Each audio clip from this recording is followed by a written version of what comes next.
Okay, calling the joint info briefing, Committee on Ways and Means and Committee on Higher Education to order. So this afternoon we'll hear from the University of Hawaii, who will present their biennial budget. Good afternoon.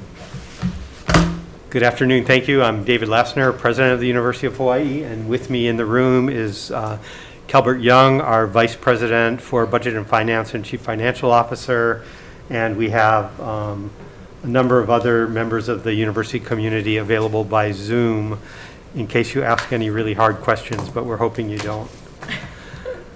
So just a quick overview of the university for those members who may be new. We are an unusual higher education system in that all public higher education in the state of Hawaii is organized under one university system, one board of regents, one president. We have different types of institutions, research university, 2 comprehensives, and 7 community colleges, along with education centers spread across the islands. This is a budget hearing, so let me say a little bit about the budget. For the first time, I think in the history of the university is not requesting any new general funds. We have a number of what we call housekeeping measures associated with transfers, and we have one appropriation request that it was for current services budget that had been in an appropriation bill. And we're asking that it be restored back into the budget from whence it came. But this is not new general funds. And we also have a request for ceiling increase on one of our revolving funds. Can I just ask for a clarification on this one question? Do you know the transfer of positions? Does it include any specialists to Hilo or to West Oahu where they're not supposed to have specialists? I do not believe any of those positions are specialists. Do you know, Calbert? Okay. If you can follow up on that. Yeah, we will. Get back Okay. to me. Okay. Thank you. I don't think so. I think they're APT positions. Okay. And just a clarification, while the $4 million was in Act 264, it would be new funds because you'd have to reappropriate it. Yeah, it has to get reappropriated, Okay. but it was in the base budget before it got moved into Act 264. Okay. But technically, it would still be new, just Okay. FYI. Thank you. This is a quick summary of the operating budget from the governor. He proposed a $78.5 million reduction. He did include that $4 million, and it was assessed basically proportionately across the board to all of the UH appropriations. Just because we get asked this all the time, let me also just share a brief bit of what we know about the federal funding from the new Coronavirus Response and Relief Supplemental Appropriations Act. There is a Higher Education Emergency Relief Fund. It has not yet been released by the U.S. Department of Education, and we don't have detailed guidance other than what is in the Congressional Act itself. There's a total of $20.4 billion, as noted. The one change, they structured this similar to the CARES Act, which we understand, which formula funds this directly to accredited institutions. So the University of Hawaii as a whole does not get any of this money, nor does the UH system. It all goes directly to our 10 campuses, which must apply for it. We would expect that there will be either 2 or 3 separate grants per campus, as was the case in the CARES Act. The formula changed a little bit, so the dollar amount is higher, but the community colleges and West Oahu will get proportionately more because they have a higher percentage of part-time students. And the new formula honors part-time students in addition to honors headcount in addition to FTE enrollment. So it helps out institutions with higher proportions of part-time students. I've listed and you all have the slides, the bullets on what the money can be used for. Again, they've emphasized direct aid to students, direct coronavirus expenses, and support for students. As I mentioned, we don't yet know exactly what this means in terms of what's in scope and out of scope. As I think you know, the CARES funding could not be used to replace budget reductions. So let me say a little bit about the planning we've been doing. Obviously, we understand the difficult situation the state is in. In our planning, we try to stay grounded in a vision, and I won't read this, but this is a vision that was approved by the Board of Regents just almost 4 years ago now. It's a vision for Hawaii, and then it's a vision for the university's role in advancing the state of Hawaii toward that vision. We have identified 4 priorities now for Hawaii where we believe the university can make a contribution. These were formally adopted by the Board of Regents in a budget policy paper approved in October, and I have one slide about each of these 4 priorities that are really driving the work we've been doing. The first is getting more Hawaii residents involved in post-secondary education and training. I think many of you have heard me share this before, but we know from data around the country and in Hawaii that getting more of Hawaii residents enrolled in post-secondary education, whether it's a community college, whether it's a training program for a certificate, whether it's a bachelor's degree, that this is one of the best things we can do for the students, for their families, and for generations to come. I'll just highlight one bullet here. We've already seen data out of the Wall Street Journal that the people who lost their jobs in this recession were more likely to have been less educated, and they got their jobs back faster as the economic recovery if they had post-secondary education. I want to emphasize this is not just training people for specific jobs, but this is providing a broad educational foundation, what we often call general education or a liberal education. Second priority is the focus on the specific professions that Hawaii needs, and we're redoubling our efforts, having identified some of these, teachers, healthcare and social welfare, and assuming that the legislature chooses to attempt to help recover with boost in construction. We'll see if that's true. We need to be ready to produce the workforce for that. This is something that has struck home across all of these areas. When we can educate our own residents to fill these needed jobs, especially living wage jobs, it's good for the people and it's good for the employers. The third of 4 areas we're looking at is economic sectors. I know this is an area that the legislature has also looked at.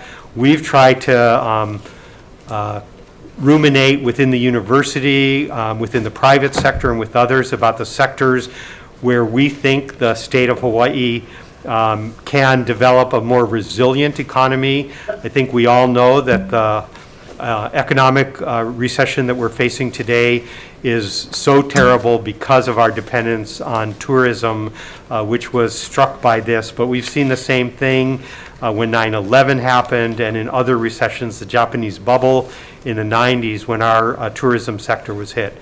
Our goal is to look at the areas of computer science and engineering with some specialty areas where we think we have strength and opportunity. We have huge opportunity in the state around creative media, and we have a beautiful new building that's just come up at UH West Oahu to help educate people for that profession. We believe Hawaii has a huge opportunity, and UH has great strengths in the areas of climate change, energy, resilience, conservation, what I'll loosely call green jobs, food, agriculture, and aquaculture. And developing a new kind of tourism sector that is more sustainable and brings more people into high quality jobs, not just hotel room cleaning, to use one example. We need different kinds of jobs around medical tourism, edutourism, ecotourism, culinary tourism, cultural tourism, and so forth. The key to these areas that we've identified is that they have 2 characteristics. One is these are sectors that benefit us in advancing Hawaii, but there are also areas in which we can develop export economies. So we think we need to both concentrate on what economists call the traded economy or the traded sectors to help bring in money from outside, but also to do things for ourselves that Hawaii needs, like grow more food, like protect our environment. Lastly, I want to comment on the importance of the research enterprise. Last year, we brought in over $450 million, mostly federal from other sources, created literally thousands of jobs across the islands with positive economic impact everywhere in the state. We need to maintain this and grow it. And in a time of budget pressures, it's easy to think about cutting research. We think that's exactly the wrong thing to do. This is one of Hawaii's major industries now at $450 million. And I'll say it's growing. As of this morning, we were over $306 million for this fiscal year, over $40 million higher than last year, which was the second best year in our history, exceeded only when we had probably between 50 and 100 million in ARRA stimulus funds. So I've identified the areas where we need to continue to make investment. We've also done a little bit of an assessment about where we think we can actually grow our research. We think we can do more in health sciences, agriculture, aquaculture, computer science, and engineering, and we're seeing growth in all matters relating to the Pacific because of federal interest in that area and geopolitical rebalancing. No community has really developed into an economic powerhouse without the engagement of a strong research university, and we're committed to maintain our research program. So how will we achieve this in a time of diminishing resources? It's not rocket science to say we need to reduce expenses and increase revenues. So I've given you a few ideas here about where we're looking at reducing expenses. It's around facilities, administration. We're looking at all aspects of resource allocation, the courses we offer, the programs we offer, how we're managing faculty workload. We would like to see a retirement incentive program that has not been particularly well received so far by the state, but we haven't given up yet. We are also looking at ways to increase revenue. We do not believe that we can increase revenue to the university by increasing our tuition rates. That is not on the table today. Our residents need us too much. And we also need to look at the competitive landscape. But we do believe we can increase enrollment. As of this morning, Manoa and 3 other campuses are up again for this spring. And we are also seeing very strong interest in applications for fall 2021. But we also believe, in addition to the usual enrollment targets, we can do better in non-traditional students, and I'll just say a little bit about that. We are looking at doing more to monetize our real estate and our re-engagement of our philanthropic mission is doing amazingly well already, both in terms of what we achieved last year, and again, we had a great year last year and we're having an even better year this year. These are hard because these are areas where we have to make investments. We cannot generate new revenue without making investments, and it will not generate revenue immediately, but we know we've got to diversify our revenue sources. So we've been working toward this now for months. We've articulated the priorities for planning. We've identified the type of action needed. This is what I've shared with you. We've been very public about these processes. We've bared all with our data on our websites. And then when our faculty and students came back, we began a series of intensive campus conversations. And we have gory details if you're interested. And I've shared in the appendix to the questions that were asked yesterday, that we replied to yesterday, what's going on each of our campuses in this area.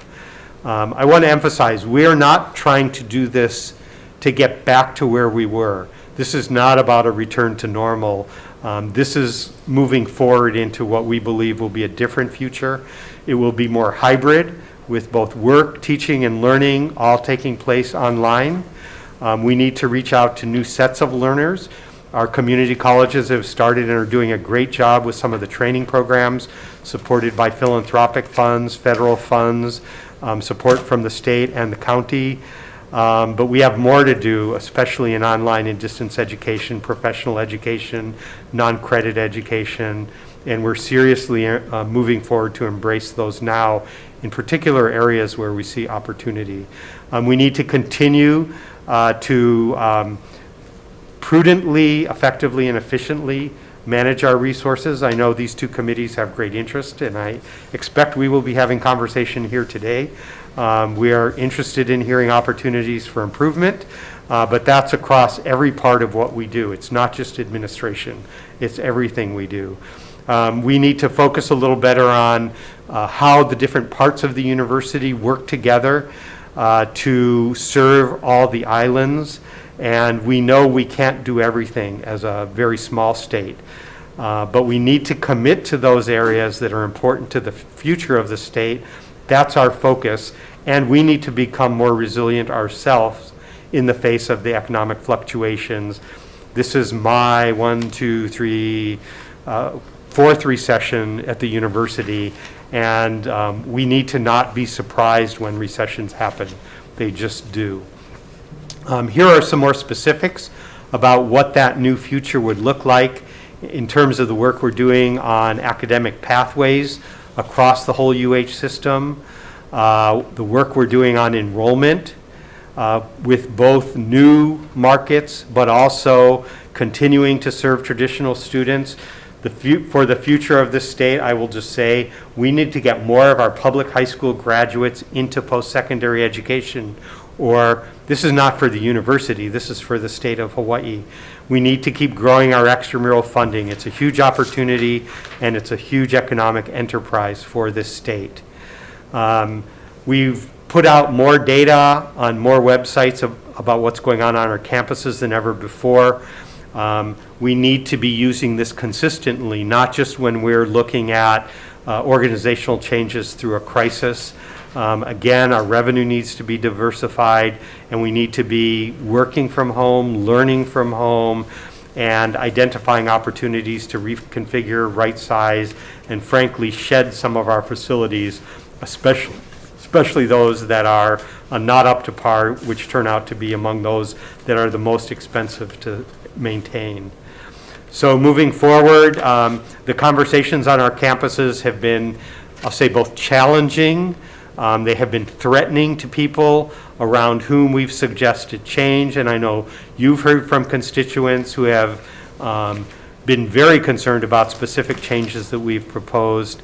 But you know, we've also gotten a lot of great ideas from faculty, in some cases who have been looking for a reason to propose bold changes, and we're bringing those forward to as well as the ideas that were seeded the conversation over the summer that were generated by the work that was done before the faculty and students came back. And we're looking forward to those. And again, we do have these facilities issues that we need to work our way through. It's the more we reduce our energy consumption, unfortunately, very often the reductions in consumption are overcome by increases in rates. So the bottom line is not always improvement in our cost savings. We also have areas we're still working on that are challenging to figure out how to right-size them through the pandemic.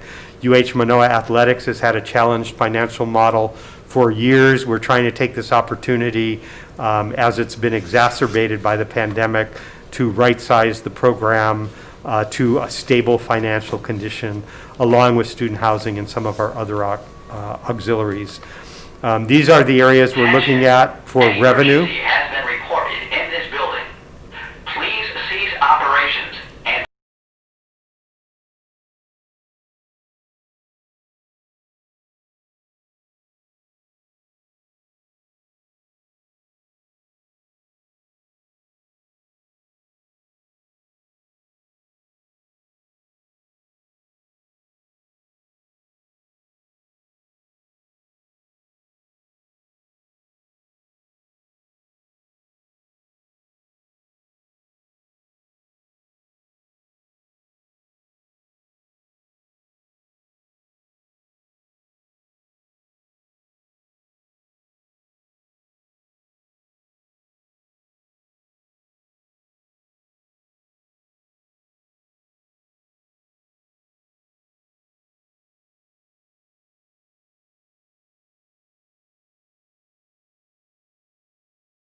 Well, for those in Zoom land, we didn't evacuate after all.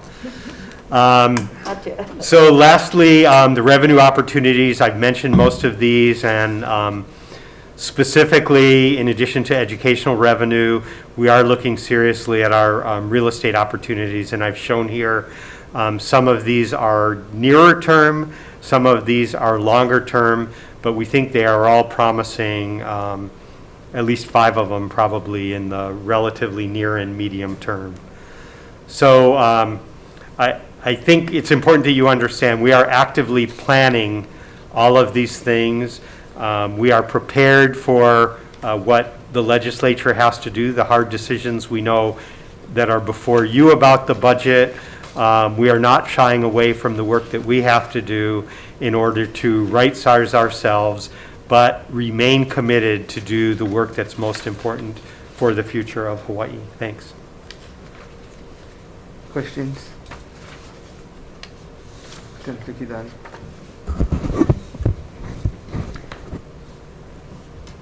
Thank you, President Lasner. I'm glad that you pointed out the page 12 and 13, I think this is, where you say UH must educate more Hawaii residents for living wage jobs, and you point out a few: education, healthcare, social welfare, construction design, computer science, creative media, etc. But also in looking at the cuts that are being made, it's across the board 15%. So why would that be why would you not take into consideration these and do a lesser cut? The governor's recommended budget was not our recommended budget was 0.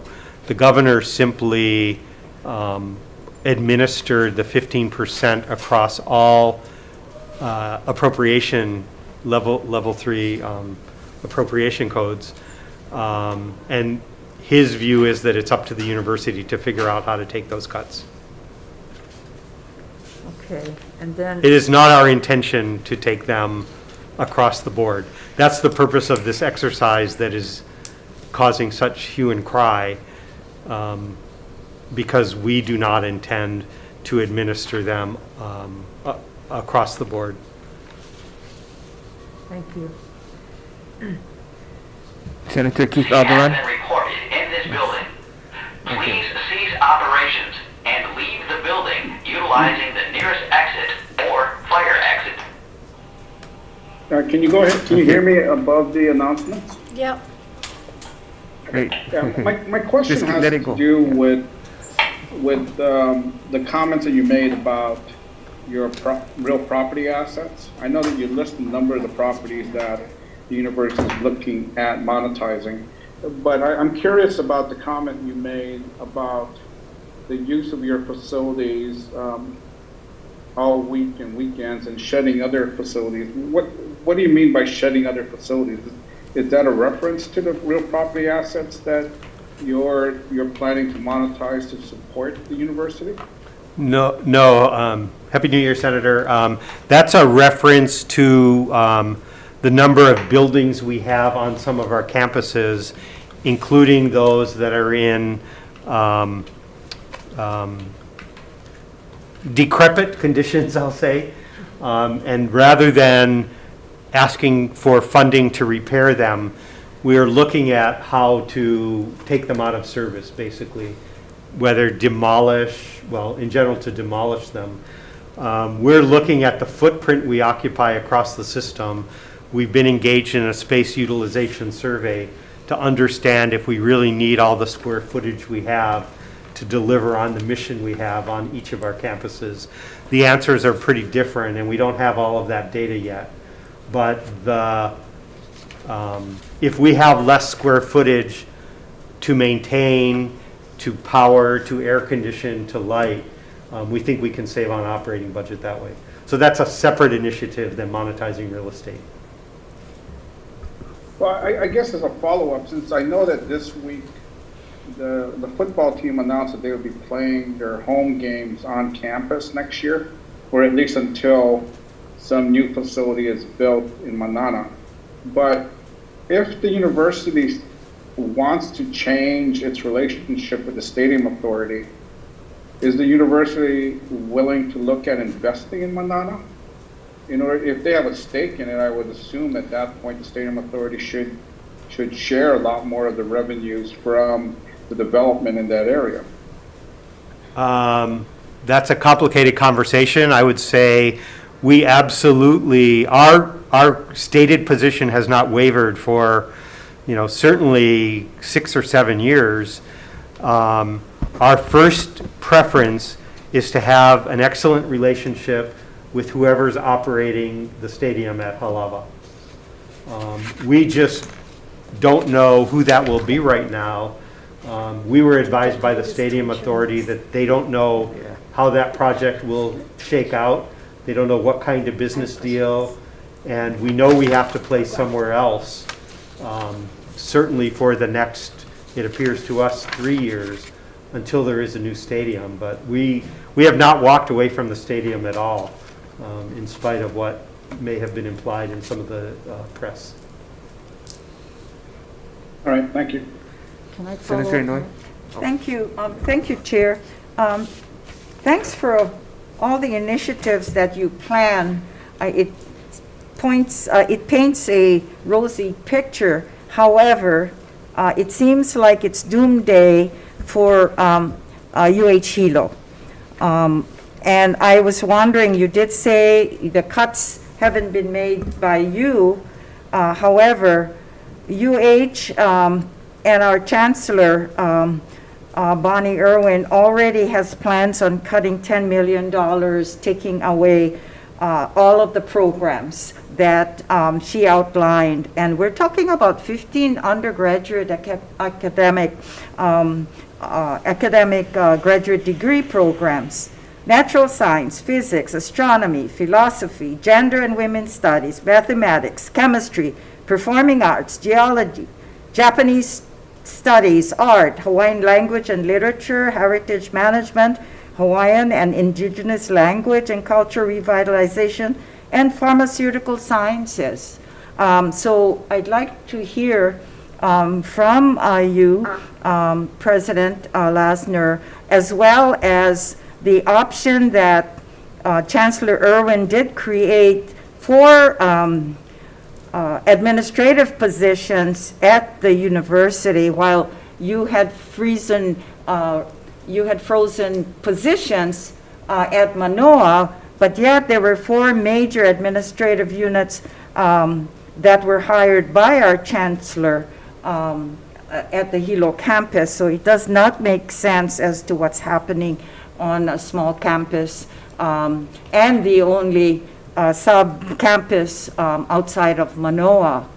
So the concern is there, as well as the new building with the pharmacy school that DKI had built for our campus was so successful, and our students come from all over the place, all of the neighbor islands, including our Trans-Pacific students as well. So what's happening? Are you supportive of our chancellor's cut of the $10 million program? So what we did in looking at the governor's cuts is we used those as the targets for each unit to identify how it would address them, but none of those decisions are final at this time. The programs you have mentioned, I can't shy away from it. If every legislator defends every program on every campus in their district, then it becomes impossible to cut anything. Those were identified, and the data is public, as among the smaller programs that are not impacting as many students as others. I'll say in pharmacy, that proposal was to cut only the PhD in pharmaceutical science, and the PharmD program that educates pharmacists for all the islands, that was not recommended for consideration. I saw an article by, with an interview with Chancellor Irwin, and I'm not sure if she's on. She had an emergency, I think. Calais is on. Yeah, Calais is on. So I'll ask Vice Chancellor Raposa. to say a few words about their process. But I won't shy away from how painful this is for everybody.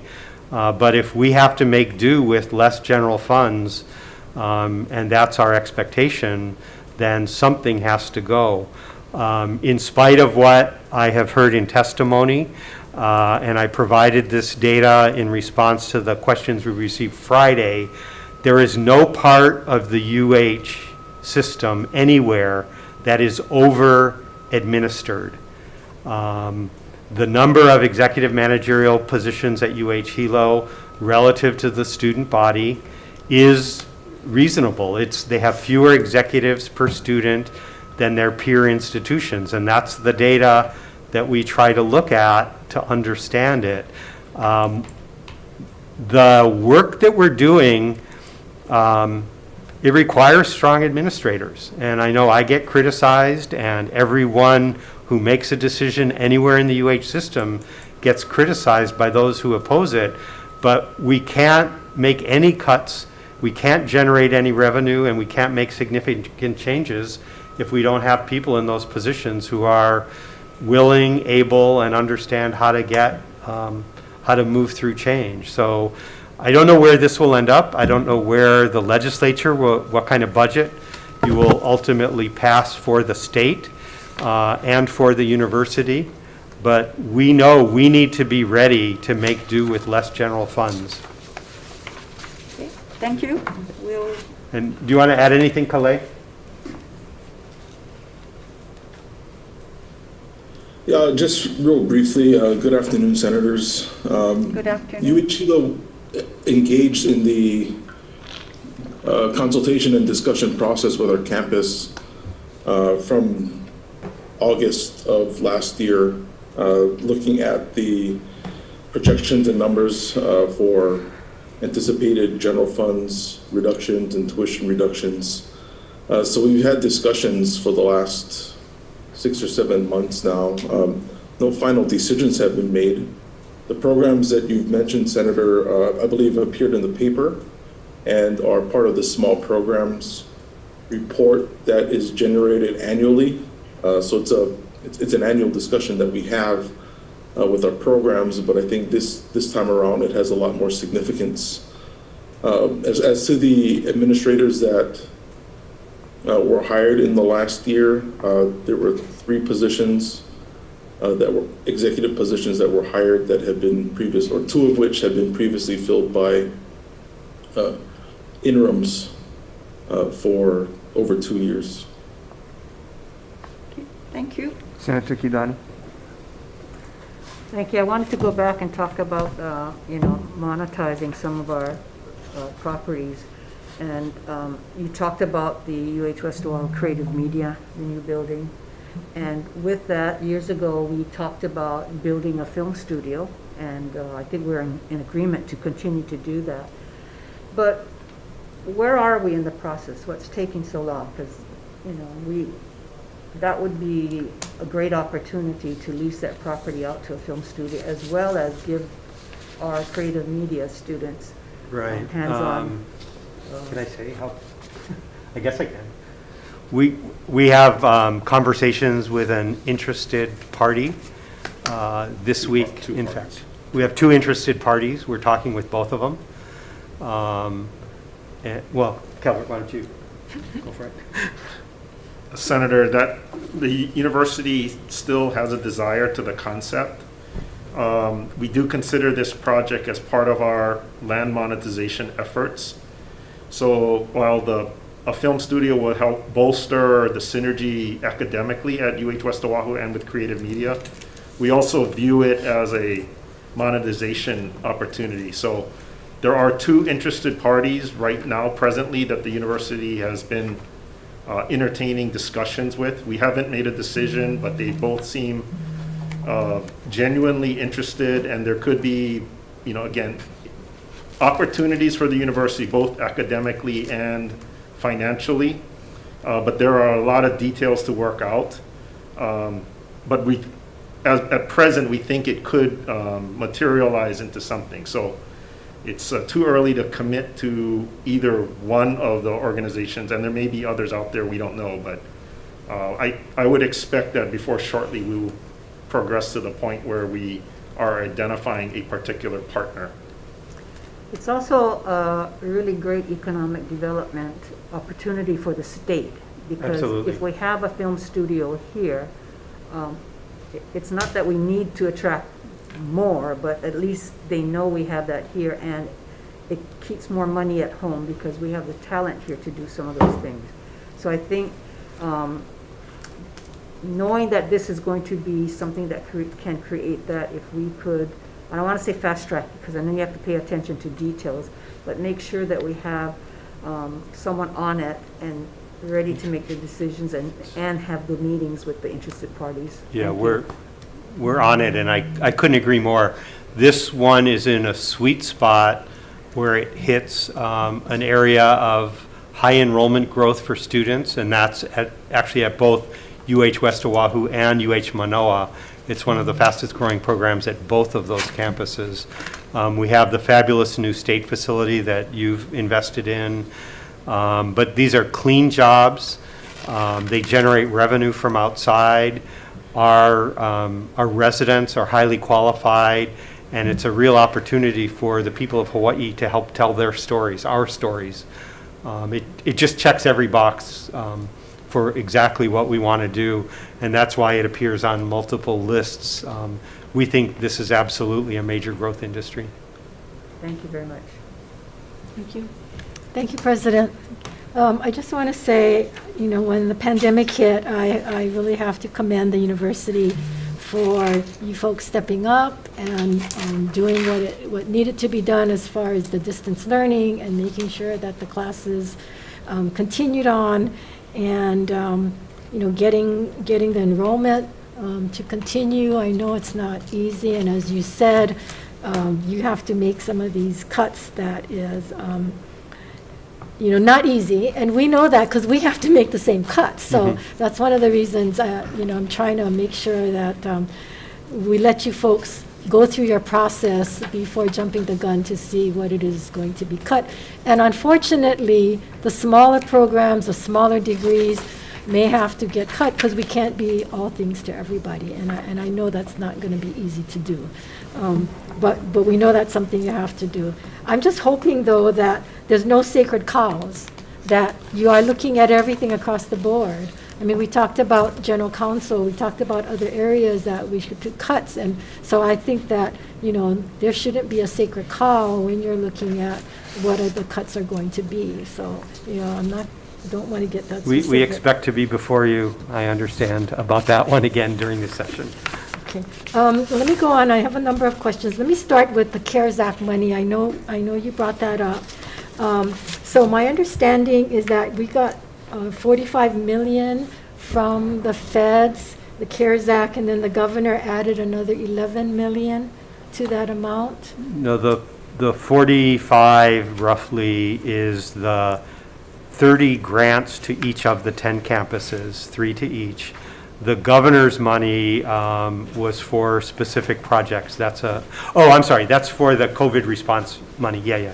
Okay, That's correct. so Thank you. So of all that money, you used the governor's monies first for the PPE, but you have 27 million left? Is that correct? Sounds about right. Out of tranche 3, and there's a little bit left in tranche 2. Okay, so. We publish this publicly weekly. I'm not looking at it. And then I understand that while they haven't been released yet, that you may be getting 70 million more from the second round? That sounds a little high, but we won't know yet. Okay, we'll see. I'd like for you to get to us, and maybe not right now, but what you're going to use the leftover 27 million, Yeah. and then the anticipated monies, be it 70 million, 50 million, whatever Yeah. that amount might be, as to what's the plan. I know you have until December 31st to spend the leftover 27 million. I'm not sure what the timeline is going to be for the additional monies that Right. you're getting, but if we could get a plan to see exactly what it is that you plan to spend the money. If it would be okay, the Department of Education has announced that they will provide the guidance this week for the next tranches of higher education relief funds. So until we know what we can use it for, according to their guidelines, one of the reasons we held back CARES funding was because we didn't know that this bill would happen. And even now, we don't know what we can use it for.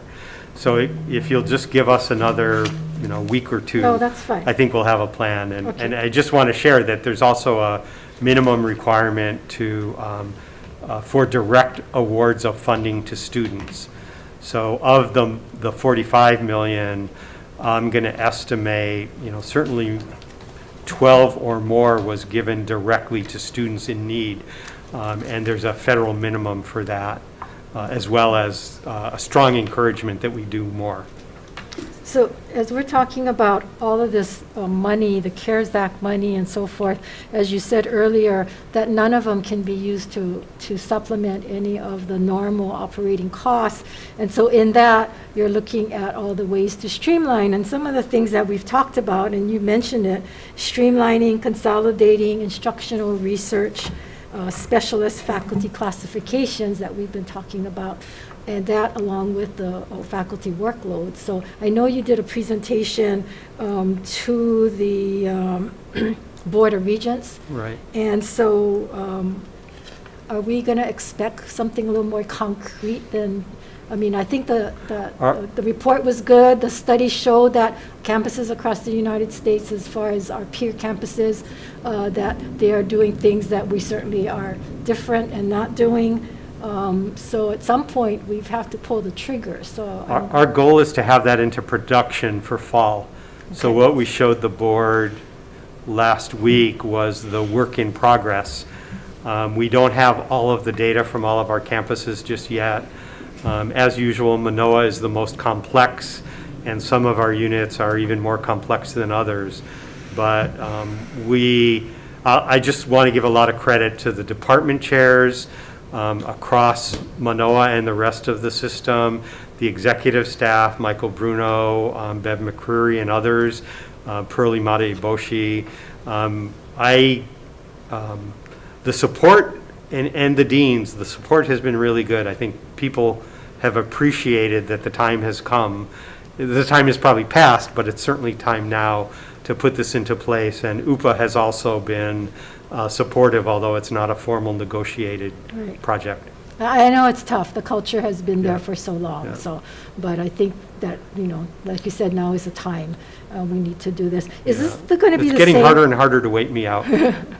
Is this going to be the same as far as the, for the S faculty and the research? Well, we've been talking about how to do that. We believe the ones that this particular template will be most useful for initially will be the I, R, J, I think it's X is the extension agents. It's a different letter, sorry. The extension I know, that's agents. why we want to have We're still working through consolidate these things. how to work with the medical school faculty, the M's. We don't think it's a fit at all for the librarians. That's kind of a separate world. The S's are tricky because as we've looked at them, there are some S faculty who look a lot like instructors, more I. There are some S faculty who look more like R. And frankly, there are some S faculty who look a lot like APTs. So I think our goal is to put this into place for the ones for whom it's a more natural fit.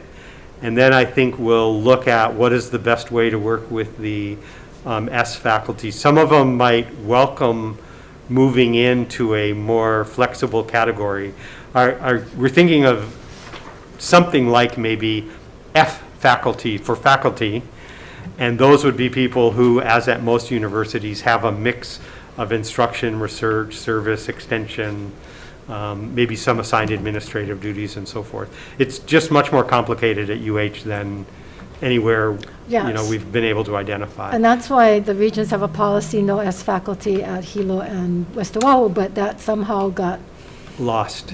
and it's there. And so I hope we're not creating any new ones and putting them on a tenured track as well, because I know that's been done. So Yeah. I hope we will work it simultaneously. vacancies, what are the, I know we swept a lot of the vacancies last time. 600 something, yes. Yes, but you still have a whole bunch according to this, right? What is the number of, do you have a total number of It's, vacancies? I'm sure it's in here. And then what have been the exceptions you've made to the freeze about hiring? I have that data. So as Senator Inouye said, I have made exemptions for some administrators where very few, where those are critical positions. We'll be looking at where else we need to make appointments, especially in critical areas. It's hard to ask interim to make the hard decisions that are So necessary. you can provide that to the committee, perhaps a list of that? Can. Okay. I absolutely can. And the number of vacancies? But I think I want to highlight that most of the exceptions have been for administrative staff, like fiscal officers, HR, enrollment management, security guards, people to keep our dorms safe, some landscapers, mental health counselors, in our Okay, Office of Research Services. So it's been pretty well spread out, very few faculty, actually. So just get the That's- list to yes. us on that.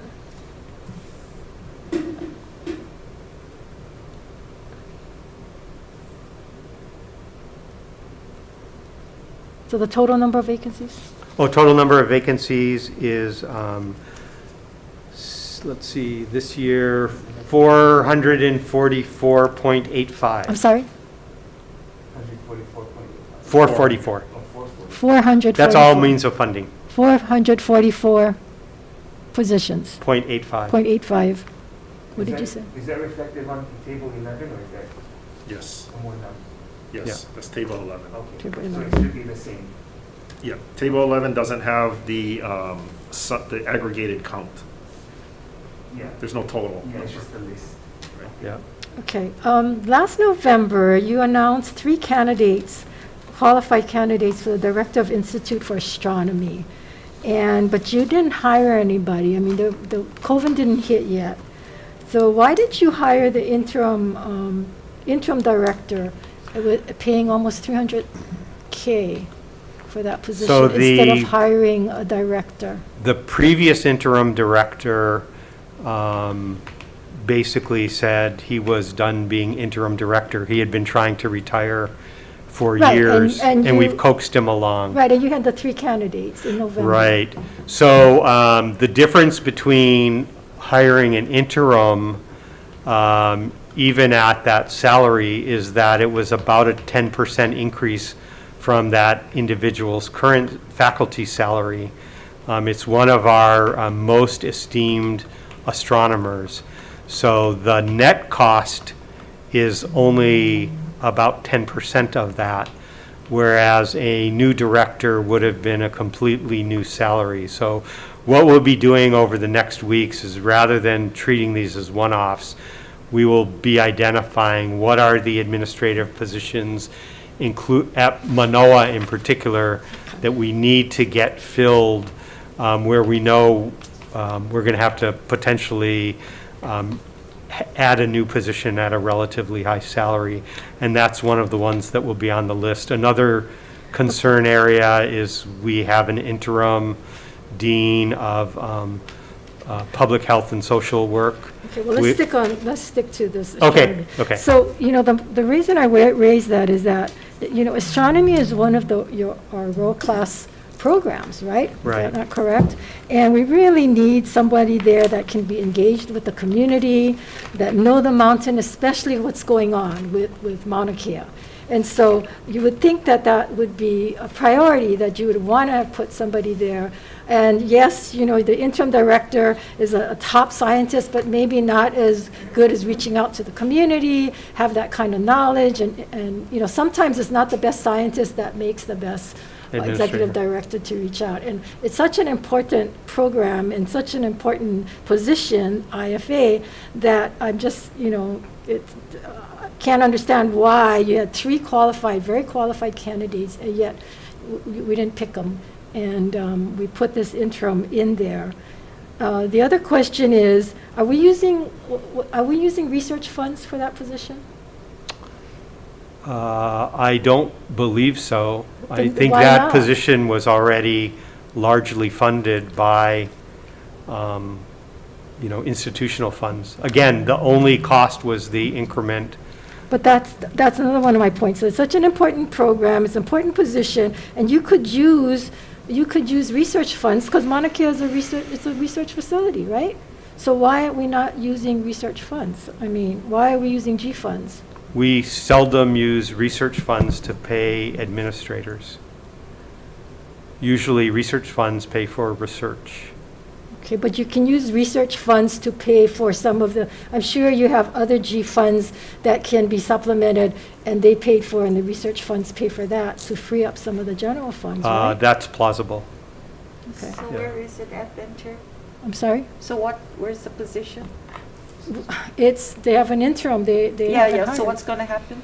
They want to hire, but they're saying it's going to take this additional monies, and I'm saying, why aren't they being No, used as I research funds? think you're right. These are the decisions we have to make about our priorities, with some belief that we will have the resources to fill the positions that are the highest priority to help lead Hawaii into the future. Right. So I think in this case, we were trying not to do it as a one-off, but rather in the context, for example, at Hilo, my conversation with the chancellor was about, we can't fill all of your positions, which are most important, and those were the ones that were unfrozen.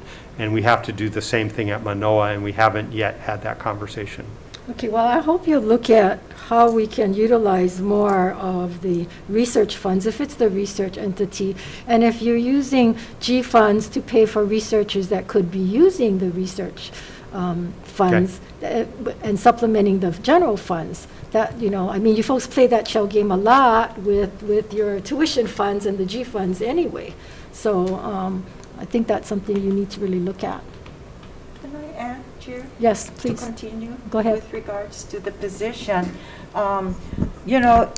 with regards to astronomy and what the activity on Mauna Kea is, now is a critical time between this year and next year in Congress with natural science looking at the contributions and working with TMT right now. So having somebody with some stability is going to be a question if you have an interim. And here all the discussions is, hindering upon, is it going to go forward or not? So hopefully that, we have some stability in that position. Just an add, Chair.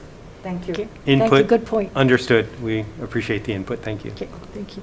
I want to touch upon what you brought up earlier about the space utilization plan. I know we've been talking about this, the space utilization, Yeah. and the regions have been looking at that, and regions had a resolution to not increase the square footage. So I want to ask as to, in this whole policy, is what are you folks really looking at more specifically as to, are we mothballing some of these buildings? Are we eliminating portable buildings right now? Is the vacant lab, I got a phone call saying that the biomed tower, you have 30 vacant labs there. I mean, there's a lot of space that is vacant. And on the other hand, if you look at your reports about all the contracts you have that were leasing outside property, and I was going to bring that up in a little bit as well. So what are we doing in that area? So that's interesting you should ask. And I saw Dean Hedges on his smiling face a little while ago. We are looking at, the lease that you've brought up in the past for the space in what used to be called the Gold Bond Building in particular, and relocating, you've nailed it exactly, in fact, potential for space in biomed to perhaps support that program.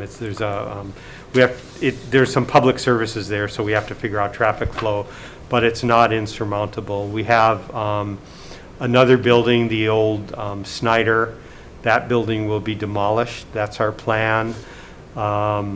We have, and I don't know if Vice President Gouveia is on. She is. We have something called the Manoa Mini Master Plan that is designed around a small portion of campus to do exactly what you said, to optimize use of space and continue to eliminate portables. As you know, Hankey Hall is gone. You want to say more about Manoa Mini Master Plan, Jan? Well, if she can give me her plan, Jan, if you can send to the committee your plan as to which buildings and how if we're reducing square footage and so forth, I certainly would like to see that. I don't know if we have the time today to go into it one by one, but we will have in the committee, and I'm sure Ways and Means would like to know that.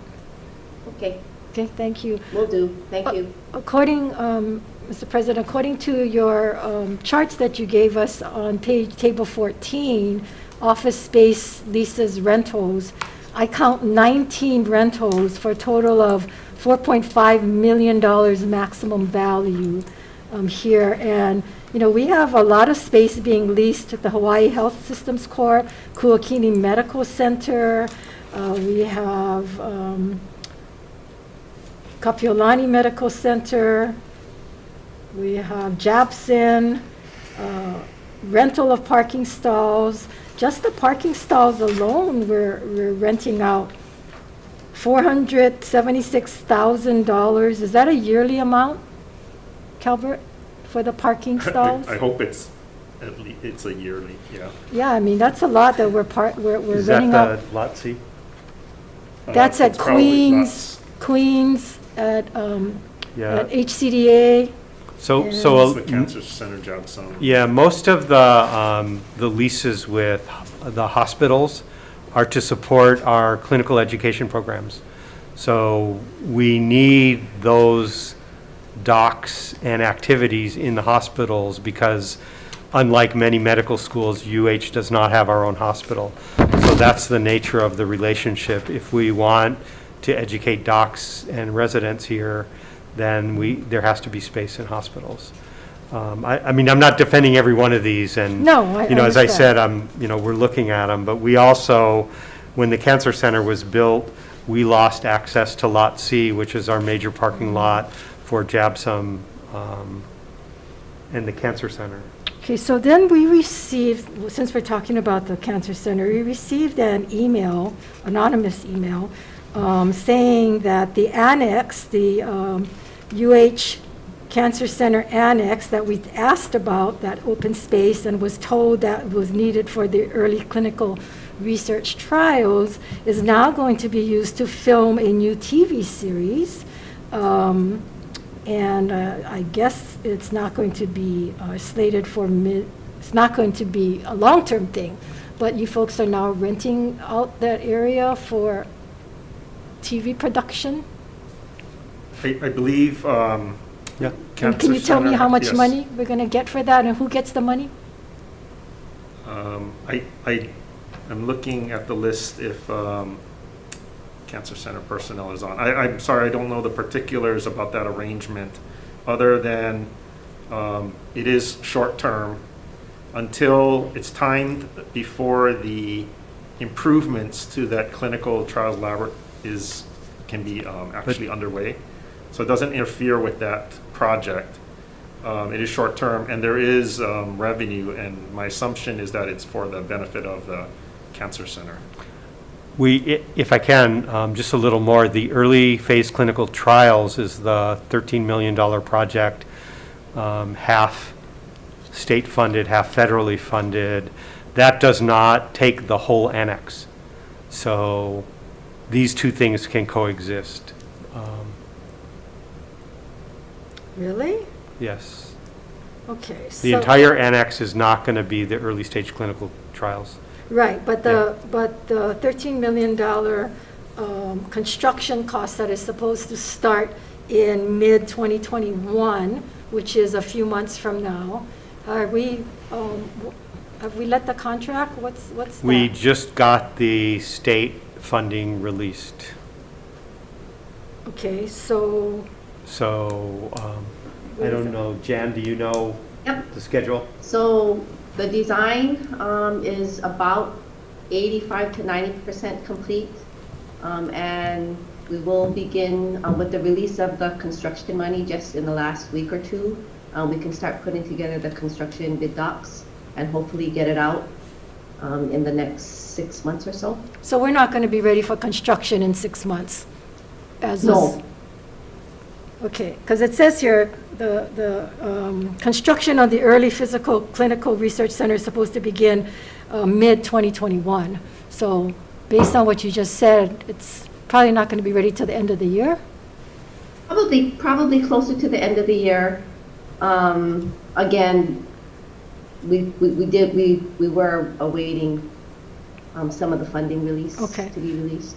Yes. So, Mr. President, can we get an updated business plan for the Clinical Research Center? The last time we had that meeting, we were given a very, very basics Okay. plan that was, didn't have a lot of details. We were hoping to get partners. We were hoping to bring in extramural funds. And, you know, there were a lot of questions regarding that. So if we can get that. Can do. Okay, because I'm going to remind you that the Warburg Partners Assessment Report that UH paid for in 2015, they again stated that Cancer Center does not fund compensation with proportion of extramural funds that come close to matching prevailing standards for researchers across mainland cancer centers, and that they say we shouldn't be building a early clinical research center. I will say that we have an external advisory committee of cancer center leaders from around the country. That's one of the requirements that the federal government puts on us to be a designated cancer center, and they disagree with that assessment. They have told us very directly, and I think we can share that report with you from last year, but they're going to be here, I think, next week, or certainly this month, and we can share the report with you Okay. that Well, I've seen many reports, and I know we talked about comes to a different this. conclusion. Okay. Yeah. And, you know, like you said earlier, it is important, research is an important part of our university, and I do congratulate the university for the amount of funding that they have brought in. But again, according to the report, it says most faculty at NCI-designated cancer centers face standards for productivity, salary support, salary levels, and overhead contributions. Elsewhere, researchers with grant funding might be expected to cover 80% to 90% of their salary support with extramural funds. At a point of reference, if the UH Cancer Facility received 80% of their salaries from extramural sources, $5 million annually in support of the cigarette tax that currently goes for faculty compensation could be freed up for other uses. So I think that's really important to note, that we don't have any requirements on our researchers to bring in any amount of funding. Some of the more recent contracts have gone out asking for a 9% after 3 years, which is minimal. And so I'm hoping in this whole COVID review of what we're doing to become more efficient and consolidate, that we're going to be looking at, you know, putting some kind of requirements on the researchers as they do on our peer universities across the country. And I think there's a lot of people at the university that feel that way, because I've gotten phone calls about that. So I just wanted to share that with you. Okay.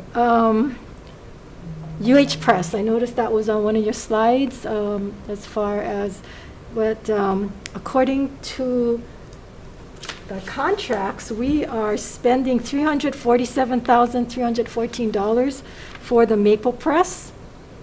That's one of your contracts here. And I remember when we looked at the travel studies, the travel of the UH Press, we found a lot of travel that was questionable and a lot of expenses with the press.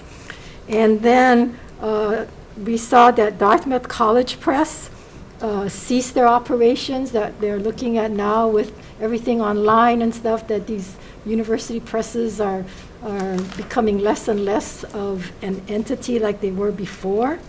And so are we looking at perhaps? I mean, the issues that you identified with travel have been cleaned up. In fact, they were cleaned up by the current interim director upon the departure of the previous director. Our plan with the press is to move it into the library. So this is an example of how we want to optimize our real estate.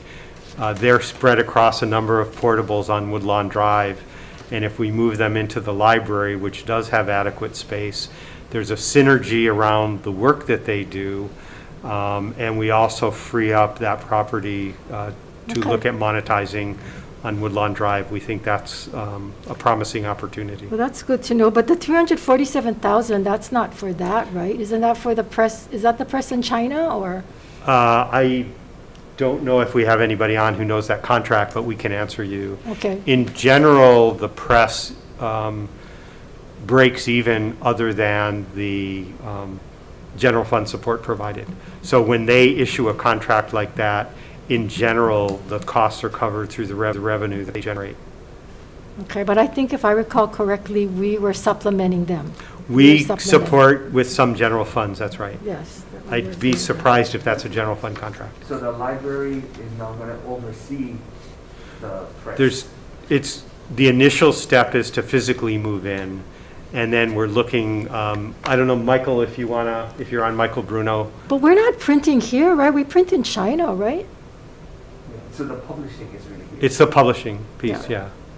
Okay. I mean, But the management, because right now they're two separate entities. it's two separate entities. So you're going to move. First, we're physically moving them in, and I think, Provost Bruno can answer if he's on a little more about what we're envisioning organizationally over time. Yeah, we see a lot of synergies between the staff and the mission of the press and the library. One thing that has not been mentioned is open educational resources and providing opportunities for our students to access educational materials essentially free of charge. The press and the library, along with our outreach college, have been very active in this area, and we think that bringing them together, co-locating them, will bring us efficiencies. As the president said, we'll save a lot of money in terms of utilities, give us opportunities to monetize the current home of the press. I think overall, when the smoke clears by the end of this year, the press will be a very valuable and entirely self-sufficient operation. That's my The management will be under the library, or are they two separate entities still? When we first move them, they will remain two separate entities, but my own view is that very quickly the synergies that exist in what each of them do in support of our students and our faculty will make those next conversations about a more formal combination. We'll make them obvious. This goes back to a lot of what the president was describing on campus and all the other I'm changes. not criticizing it. I'm just trying to understand how it's all I working. think we're trying to say we haven't made that decision yet, but we think it's likely. Okay, well, but these are the kinds of decisions we're hoping that it makes sense to Because bring there's things one to- thing of just, to some Yeah. extent, shell gaming Right. it and making it look like they're becoming more efficient because you're moving them around. And then there's another point of view of absorbing and consolidating. But it sounds like you're in between. We're not there yet. We're definitely going to achieve the savings and revenue opportunity on the space and utilities and land side. And I think we're still looking at what the opportunities are for savings, and very specifically down to position by position, what the opportunities are organizationally.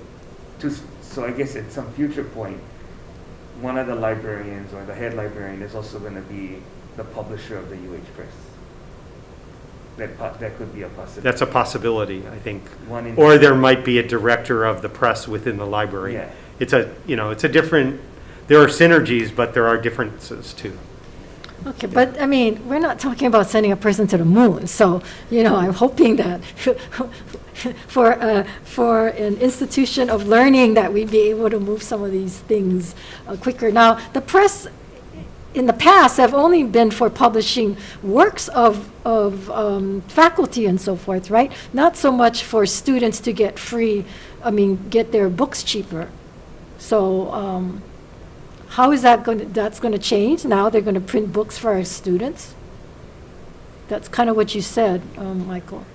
No, so isn't it some of it that the professors need to publish certain works? Yeah, but we don't have to be the publisher, though. But they can't get it published anywhere else sometimes. So, These would be digital Right, form, and digital that's where publish. that focus is. so the instructional materials are more likely to be digital than Right. paper. So, I will say this is not a press of last resort for UH faculty. It's actually a very well-respected press with a focus on materials from Asia and the Pacific that is distinctive. So I don't know anything about the Dartmouth press and how they compare to the Harvard press, the Yale press, the Tufts press, et cetera, but we're the only one around. And I know that Joel, the director, has also been in conversations with other local presses in town to try to understand where those opportunities and synergies are as well, Like Bishop? including Bishop Museum, yeah. okay, well, again, I hope we can do it Yep. quicker than later on that. While we're talking on that, what about the president's mansion? You don't live there, right? I do not live there. Right. you That is don't- correct. You don't live there. So currently, besides having little events there at the mansion. Which we haven't been doing during COVID. Yes, of course not. And when it's not being used, and I don't know when the last time a president lived there, it was in Greenwood. She started it, right? She didn't live Right, there. or she could not live there for Right, personal reasons. right. yeah.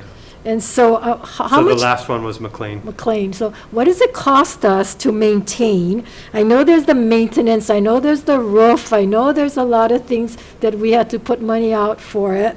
The monthly utility cost, what is the overall cost? And have you We'll- guys thought I think we'll about? have to get back to you on that. Okay, have you thought about what we might do with the property if it's not going to be a place for the president to But- live in? But that was donated to the university with conditions, or was it? Yeah. So that's, It's not that easy to, Okay, but we we know. can investigate. Right. We can get you the costs. but it's not just that one, there's the other house near Light. That one's got even worse conditions. So there's a couple of these homes that previous professors or those who had some very close association. The with College Hill was given by the Atherton family for that purpose, and it's got conditions on it. So, I- my point is, you might want to be asking for all of these homes, not Yes, just the one. okay, that's a good point, all of the homes. Okay. Because then you can kind of have do you have that? Did you guys? is that We something- have 3 that I know of. Okay. Yeah, Most people don't realize that they have a bunch of them, but they got willed to the 3 university, residential. I understand. 3 properties, right? Yeah. Jack Lord. well, it's just that College Hill. I'm, more familiar with the presidents because nobody's been living there for a while. and- Yeah, I that's mean, if I valuable were the, property. it's a valuable asset when recruiting a president, I'll tell Right. you, quite frankly. The fact that I've chosen not to live there is because I have a home in Palolo where I Right. live. Right. So it didn't really make a whole lot of sense, and we've gotten much better use out of it. But, I'm not criticizing you for Yeah, that, but yeah. yeah.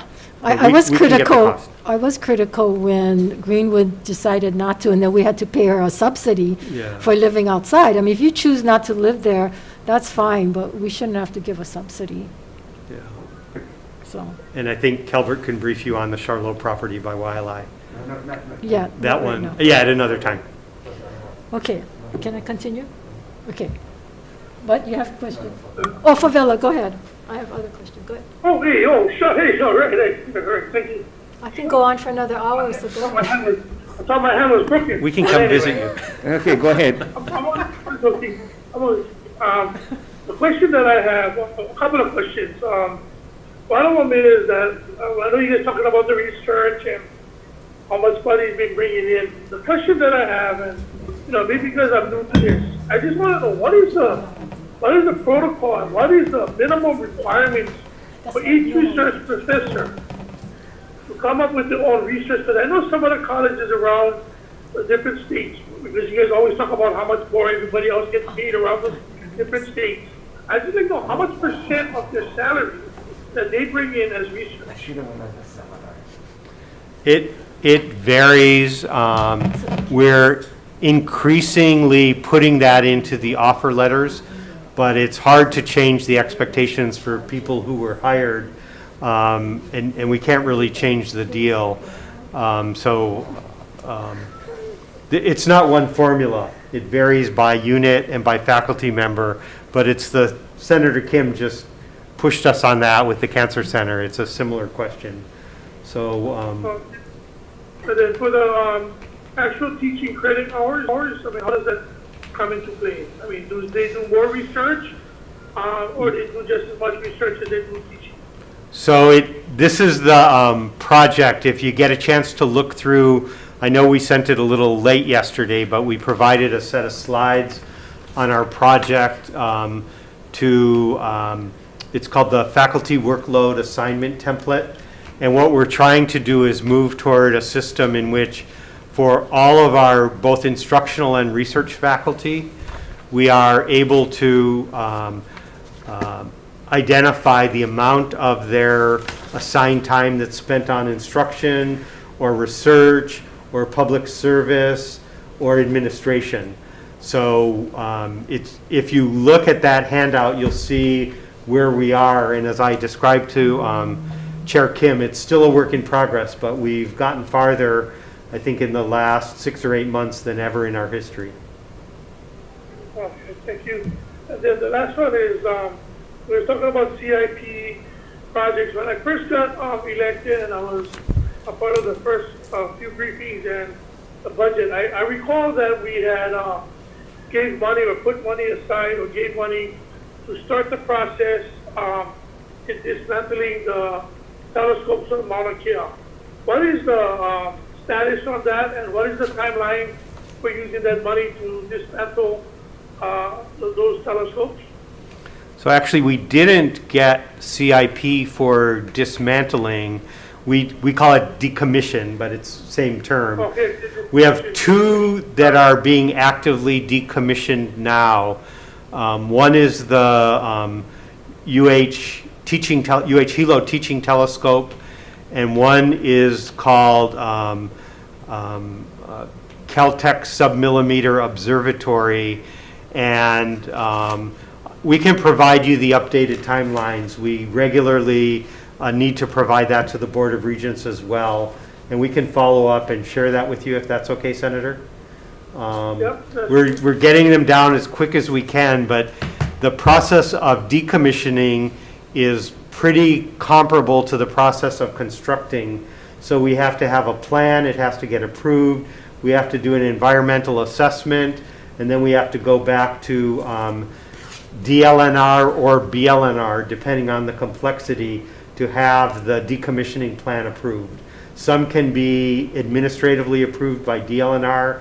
Depending on the complexity, they may decide that it has to go to the full land board. But the 2 we're getting down as quick as we can. And you guys have enough funding for that? Well, the CSO is being decommissioned at the expense of the operator, which is Caltech. The UH one is being decommissioned by UH-HELO. We would happily accept money if somebody wanted to give it, but we're proceeding anyway because we have to. So we had to find the money, basically. All right, thank you. Appreciate it. That's all I have. Thank you, Senator. Okay, let me finish up. So also on table 4. What page are we on? No. 3. Oh, we skipped around. So. Table 14, tuition collection. Can you explain this? It shows amounts are 0, max values are zeros, and yet there's, what, 1, 2, 3, 4, 5, 6, 7, 8, 9 contracts, so-called contracts, active contracts, for provide collection services for the University of Hawaii, salvage and collection services for student loan receivables, student, 1, 2, 3, 4, 5, 5 student loan receivables. Where are you? Table 14, page 72, 75, and 76, to be exact. These are all our delinquent account collectors. Yeah, so how much delinquent accounts and how much are we collecting, and what do they get? And what do we get on the dollar? I'm sorry, Senator, I don't know the specific, so each of these is probably, well, all of them get referred to these collectors after we've exhausted our internal UH efforts. So we have a staff also that go after current accounts. Right, but I'm saying once they become uncollectible, they go here. So anywhere from, what is that uncollectible amount? And of the uncollectible amount, what do we get back of the dollar? Because when they get it, we have to pay them. They take a huge chunk, yes. right? So and it's anywhere from 10 to 20%. Yeah, so can you give us those particulars? I don't know the specifics on how much outstanding tuition collectible we have, but it's in excess of 25 million. Excess of 25 million? Yes. So as we bring in more students and more enrollment, we get a higher non-payment. Yeah, so that 25 million though is from, time in memoriam. So some of them, could be decades old, literally. Yeah, but the ones that are decades old somehow falls off the chart that you're giving to these people. I kind of want to know what do they have that they're going after to collect? They're not going to go after a 25-year-old collectible. We actually only recently have been retiring or writing off aged collectibles. So a lot of these are still technically they are still in process of trying to be collected upon. Annually, I will tell you that the amount of tuition collectible, or the amount of tuition that goes unpaid and is therefore considered delinquent, can range anywhere from 2 to 5 million a year.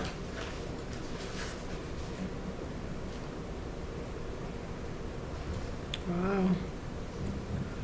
And it gets worked down, some of it a lot of it gets worked down, it might be 1 year delinquent, 2 year delinquent. There's diminishing rates of collectability. But most students or delinquent accounts do not stay delinquent longer than 5 years. So we do work them down. They get on. There's a number of methods that we have to try and collect eventually. But the ones that we exhaust those efforts internally get referred to any one of our contracted partners for collections. So that's, just to put it in perspective, that's from under 1% to 2%. Yeah. So. Okay, so it is a low rate. If you can get us,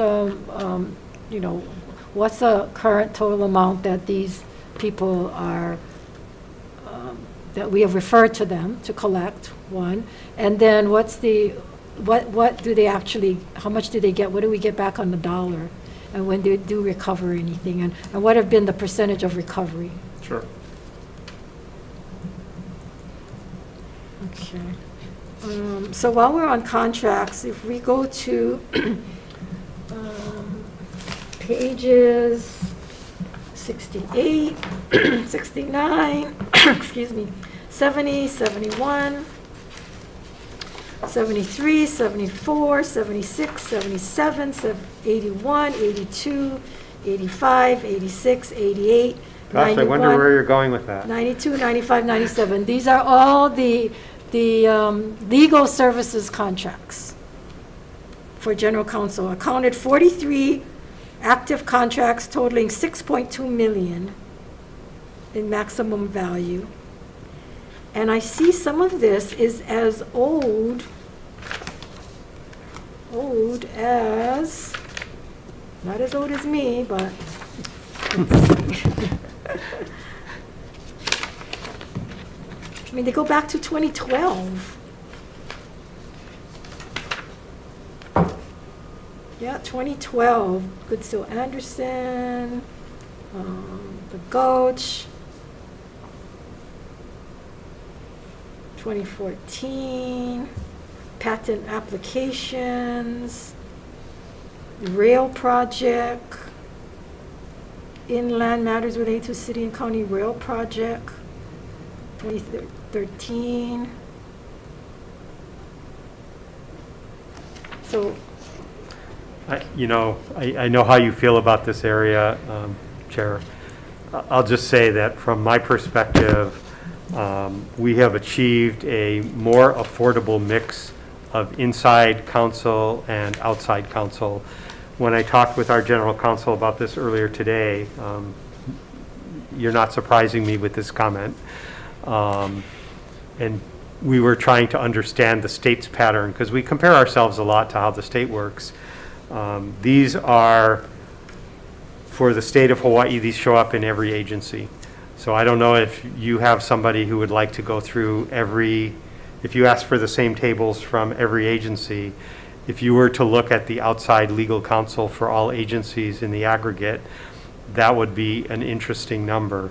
But we have brought down our outside counsel costs, and we can give you how much we expend per year because she monitors this very closely.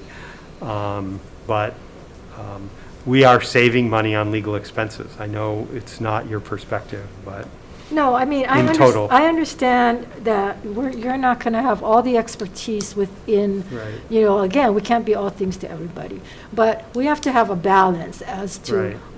How many attorneys we're going to have, how many times we're going to go outside, and what is an amount. Because when we first started out general counsel, we started with 1, and then 2, and then it went up to 4, and then it went up to 8. It kept growing and growing and growing. And so every time entities want their own legal counsel, it starts off, we're just going to get 1, but it grows and grows. So at some point, we've got to put a stop because it continues to grow. It went from, under $1 million to $1 million, and now it's edging to $2 million, the overall cost for general counsel.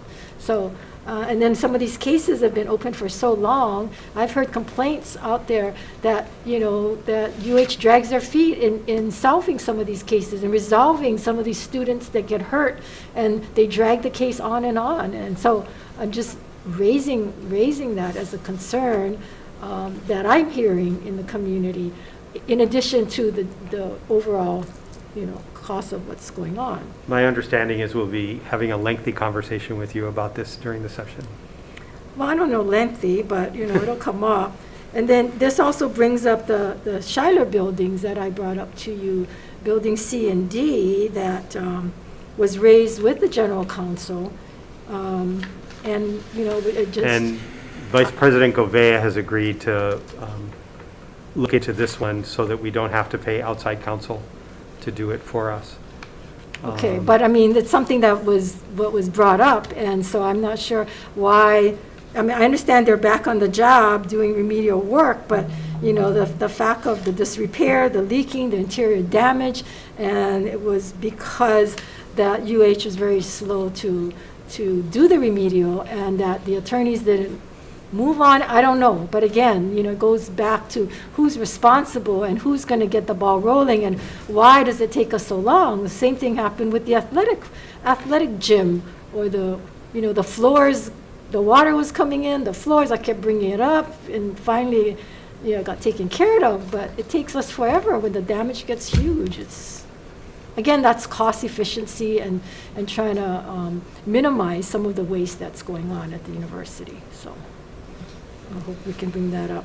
I'm going to bring up one more thing, and then you can ask, and then if there's time left over. I just got one. So on table 14, again, page 68, that's the Phase 1 University Village contract for $1.9 million.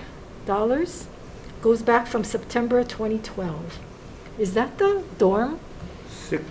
I'm sorry, which Page page? 14, I'm sorry, table 14, page 68.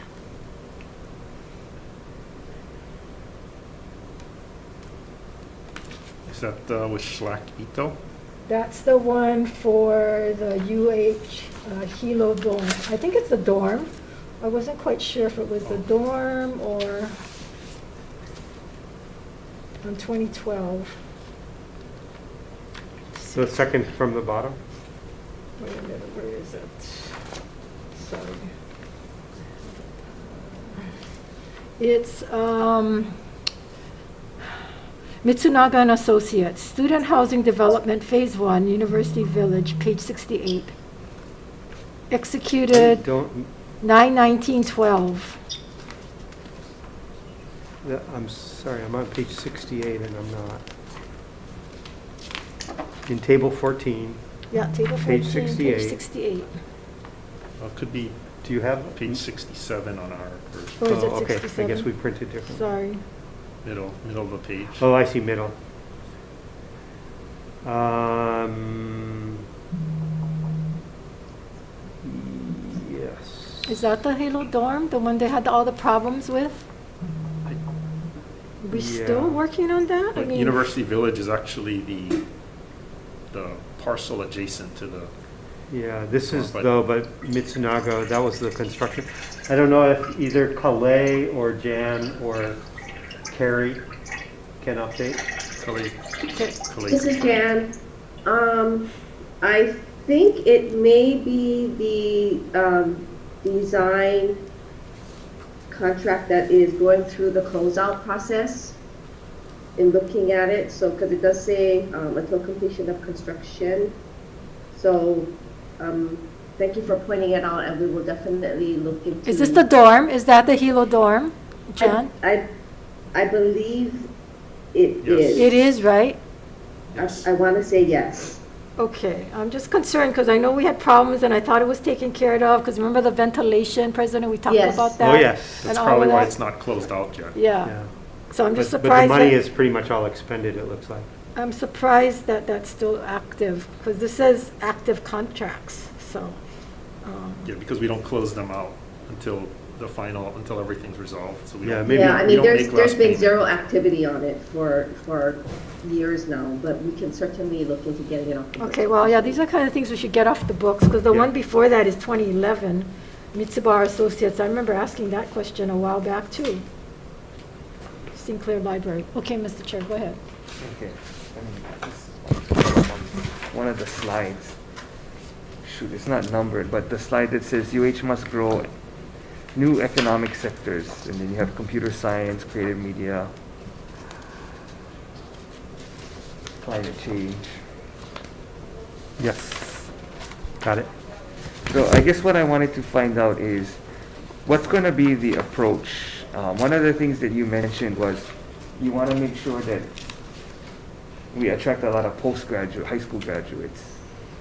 But I really believe that for us to get more people into the workforce, programs like the dual credit makes a lot of sense, and has to be probably just as much a priority, if not more, than the postgraduate. You know, when we're talking about agriculture, there's really no synergy now between the agricultural programs at the community college and CTAR, like very, very little. And, you know, oftentimes we get asked by legislators or specific groups to add certain programs to community colleges. One of them have been, even including West Oahu, one of them has been agriculture, but there's no coordination with CTAR.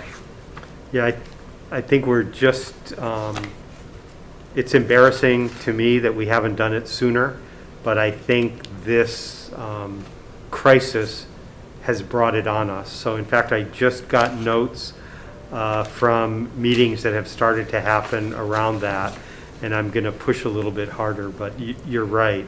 And it's also with the programs at West Oahu and Hilo. I mean, ag is one of the things we have almost everywhere. So we do need the pathways. The dual credit has been extremely difficult with the pandemic. In fact, the early college has suffered more than most of our programs, and that's been some of the drop in But enrollment. I'm just talking, I mean, long-term though. Long-term, You know, absolutely. because, Yeah. and if, in my conversations with the community college, for instance, different community colleges are probably going to have different focuses. So one of the things, it's unfortunate that Senator Noy left, but one of her major concerns is that there are very few ornamental farmers now in Hilo.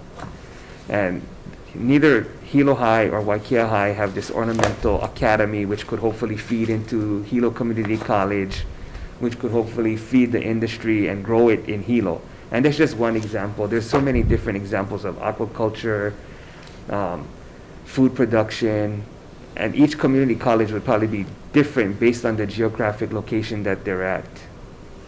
I agree, and Vice President LaCroix is really pushing the community colleges hard to that kind of hub and spoke approach for her has really been about which of the colleges are best and how do we share those programs rather than try to duplicate them, because they absolutely have, you know, different things, and especially on, you know, some of the islands that we don't have the scale to do everything that's needed. Or it doesn't make sense to scale. It doesn't make certain things. sense. I mean, it's going to be niche. I mean, Yeah. I'd be really interested if we did more regional economic development plans, then it would give you some indication as to what kind of workforce we need in that region, which Yeah. I think is a little bit off. We've been trying to understand the workforce needs and projections. In fact, that was a conversation I had today. If you know what the best source of that data would be, we'd be really interested. I don't know that the SEDS really do that for us. Well, Department of Labor, DBED, DOE, and UH, to some extent, really need to kind of have a Collectively. on this. I mean, we have the best data, but we don't know if that's really giving us the answers we need. But, and you know, I've used the word, I think it's a couple slides on. So this top bullet here is really what you're referring to, I think, where we really want these things to be coherent pathways, including from the high schools into community colleges and onto the four Yeah, so one of the things I know universities. that the community college has done a great job at is recently the Dole Care Academy. So Dole Care is working with Honolulu Community Colleges. They're creating a workforce program. You graduate from that program, you can get a job at Dole Care. And it's those kind of things. We've been trying to work with DHERD to work with the community college on, before the pandemic, the #1 vacancy was office assistant. We could not fill that for the life. I mean, we had hundreds of vacancies in office assistant, but we don't have any secretary school anymore. Right. And so having Honolulu Community College create an office assistant program, people could do dual credit, hopefully get the dual credit, they can work for the state as soon as they graduate. That kind of pipeline, it has to be a lot tighter, because if not, we lose too many people I agree. to different, unfortunately, to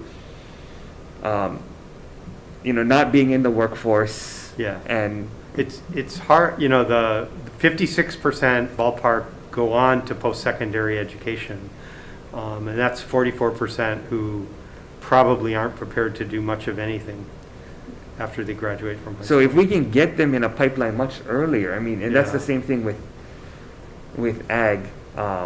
Or one of the programs I know HCC had developed recently was the auto body and fender. We have a shortage. I didn't realize that we have a shortage of auto body and fender specialists, which is Yeah. why if you get into an accident, it's going to take you like a month, because we have a shortage, and they're having to recruit from the mainland because we don't have enough workers. But having that pipeline can help us. I just hope that what you're presenting can be flushed out a lot more, so we can get dual credit and people working ASAP.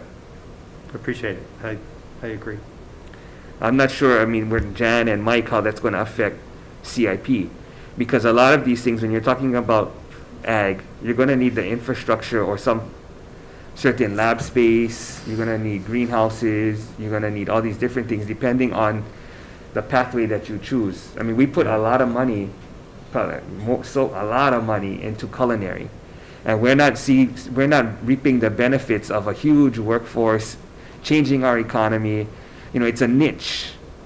And tourism, as you meant, with tourism getting affected by the pandemic, all of those students Yep. are now out there versus having some of these other things that are almost pandemic proof. Yep. Good point. So I'm hoping that we can kind of get that moving a lot quicker. Yeah, the areas for these, while this is a long list, the ones we've identified for first priority are the first three you see listed. So getting it together in the health professions, education, our teacher workforce, and agriculture, aquaculture, and for the pathway work, because we can't do them all at once either. No, but you don't have to do them all at the same place either. That's right. No, but even the capacity to organize it takes resources, you know. People have to call meetings, take notes, knock heads together. It's not as easy as just putting everybody in the room and they sing Kumbaya. No, but most times you have, at West Oahu, they have a really good cyber program. Yep. Right? Completely. And I'm not sure, I know they're working with a few community colleges, but I'm not sure how many high schools, I know I'm trying to help one, are funding cyber academies so that they can already do dual credit with those community colleges. Yeah, I don't know if we have knowledge. dual credit in cyber, but we definitely are making strong investments in K-12 schools with the support from NSA. So they have been funding us, not this summer, and last summer, but the Gen Cyber program that I know you're familiar with is really funding to UH to help us develop those interests in the K-12 schools. But you have some programs now at like LCC, HCC, and one other. HCC is the strongest. Maui. So then if there's certain dual credit, at least for a couple classes for high school at the community college, that'll help get them in. And we've talked, the early college program has been really successful. And when I meet with either the early college program or with Steve Schatz, I've shared that my two recommendations and priorities are, one, to offer early college that ties to these pathways so that we get them started on the college credits that they need to go in and earn a credential that takes them to a job. And the other is to do more early college online so that, especially in some of the smaller schools, but also in schools where maybe only a few people are interested, those kids can also have that opportunity. Yeah. And when our only model is, well, we do some online, but when our only model is sending people to the school, if they don't have critical mass, we can't pull it off. Yeah. With Go Farm, I think that's a great program. I'm just a little bit disappointed, I guess, that that's not really at the community college level. Just because, going back to dual credit, if we have so many students in FFA, when we had the Capitol open, the whole gallery was full of FFA across the state. Yeah. I don't know how many of those students actually go on to ag.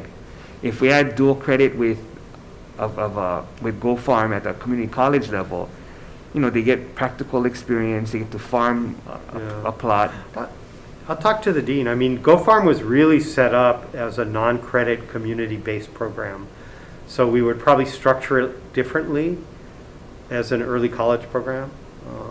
But certainly the lessons could be very similar. But just more entry points for our students to get into some kind of real job. And I think that's true of all of this pathway work, is trying to understand how do we get people wherever they are and get them on a pathway into something. Sooner rather than later. Yeah.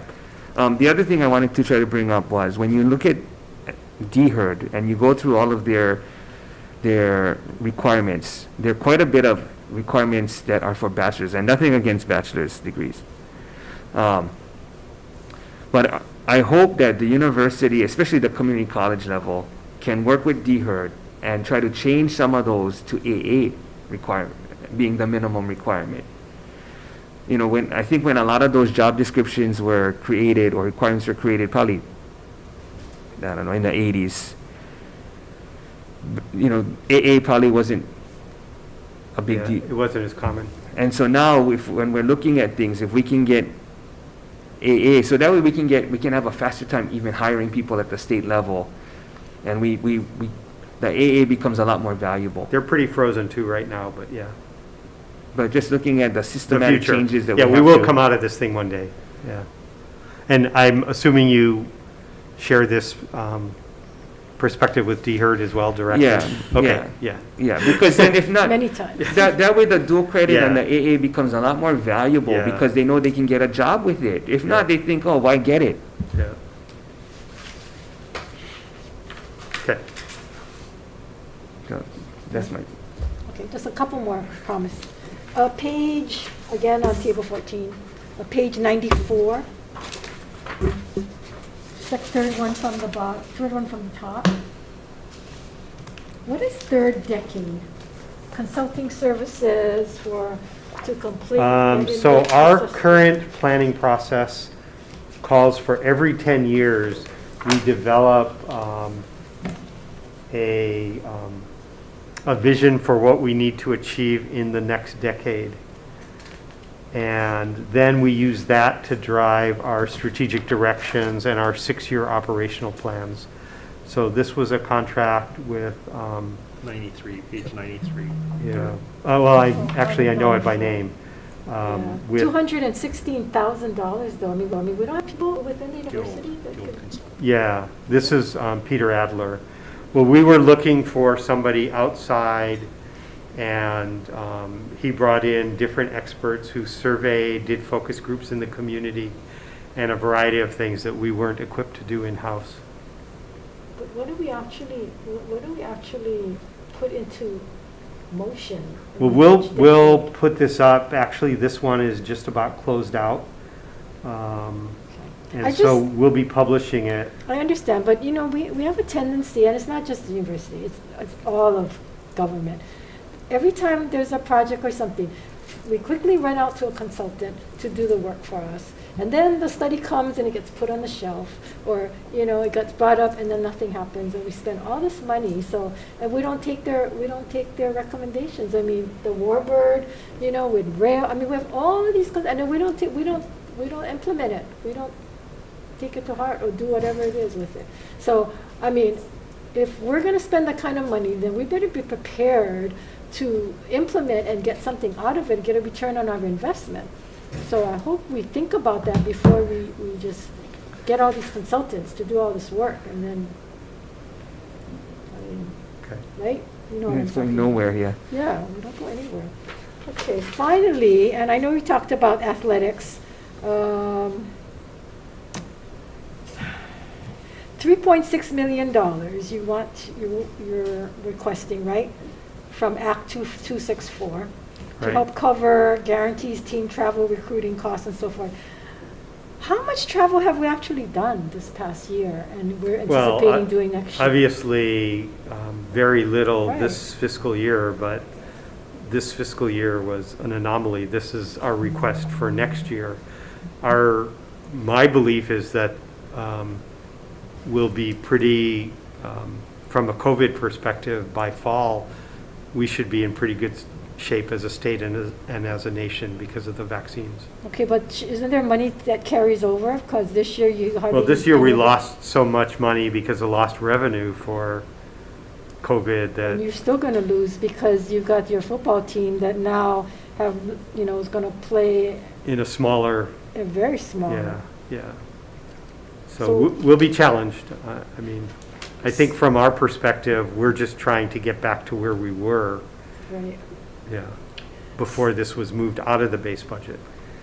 So have you folks, obviously, if you're looking at playing on the campus, have you folks looked at what that revenue might look like and how? We're just doing that now. We were only notified,